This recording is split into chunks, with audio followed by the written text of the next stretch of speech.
Hello and welcome to my channel. Today I'm here to talk about one of the strangest and most fun, but also just weirdest movies I've seen in a long time. 1997's Face Off.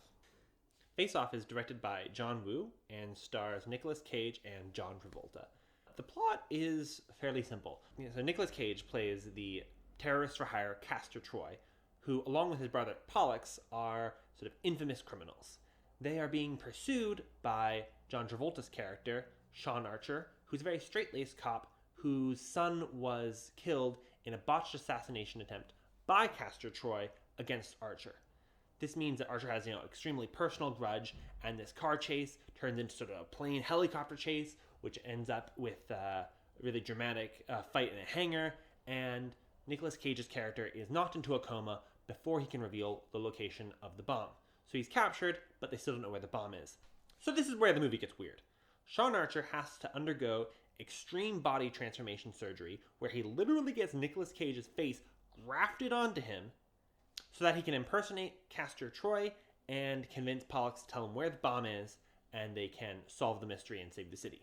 So Sean Archer goes undercover to the special prison, but while he's in prison, Nicolas Cage's character wakes up from the coma, forces the doctors to graft Sean Archer's face onto his own, and now we have the characters fully switched. So the rest of the movie is what you'd expect, a sort of cat and mouse game where Castor Troy is in Sean Archer's body and Sean Archer is in Castor Troy's body, and they're both trying to capture each other. That's the basic plot of the film. Let's get into some of the goods and the bads. On the good side, we have a fundamental premise, which is just great. John Travolta and Nicolas Cage are both funny and good action heroes in their own right, but their energy playing off of each other is just great. You've got a really strong opening sequence where we see each of their characters. John Travolta plays really hard into the good guy, straight-laced cop. Nicolas Cage plays really hard into the psychopathic, terrorist for hire, absolutely unhinged criminal. Obviously, these are stereotypes, but they go really hard, and it creates sort of a fun dynamic. Then, when they switch, we can see that it's obviously causing John Travolta a lot of pain to try and put on a convincing criminal face, to try and be a psychopath, to just give out violence randomly. It's really difficult for him. And when Nicolas Cage comes out as John Travolta, we see him finding it strange getting used to acting normally in society. And this creates a lot of good moments for comedy, where one, we find out that Sean Archer is generally considered to be a stick in the mud. And when Castor Troy is acting as Sean Archer, a lot of people end up liking him more. We also see in the criminal world that John Travolta's character is able to be taken a bit more seriously by some of the other criminals who are not just scared of him, but now seem to actually care about him and are a bit more loyal. This creates a sort of an interesting reversal. It almost seems like they're going to go for a moral character swap too, where John Travolta becomes evil and Nicolas Cage becomes a good guy, but they don't really follow through with that. So it seems like there's going to be a moral arc, but then they end up just going back to their original characters anyway. So that's one criticism I would say of the movie, is that instead of having a moral arc, it just kind of ends in chaos.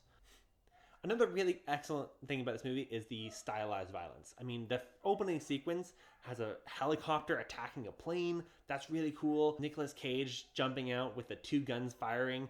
I mean, it's a classic scene referenced in movies like Hot Fuzz. There's a really exciting police siege of this criminal hideout that's fun. But I also have to say that while a lot of the violence is cool, you also end up with a strange thing where seems like there's too many takes. Like, they'll film an explosion from one angle, and then from another angle, and then from a third angle, and they'll show you the explosion like 3 times, which ends up feeling just a bit cheesy. I mean, I know it's supposed to be a cheesy action movie, but still, it feels kind of excessive.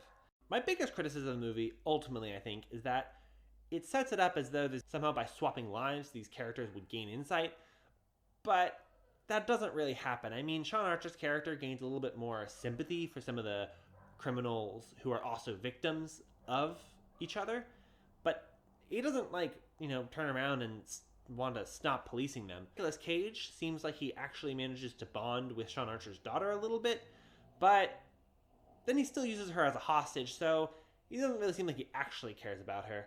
And it seems like the only reason the good guys win is, because they're better at shooting guns. So that was a bit of a weakness. But Overall, definitely a very enjoyable and fun movie. If you are squeamish or if you don't like seeing a lot of guns and explosions and people shooting and killing each other, definitely would not recommend it.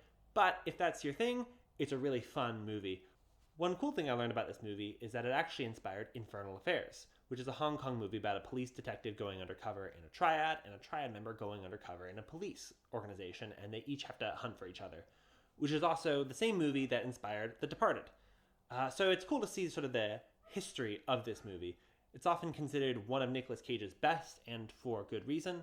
And definitely, yeah, if you are into action movies, if you're into cheesy action movies, would highly recommend this movie. That's my take on John Woo's Face Off, and I would love to hear what you think in the comments.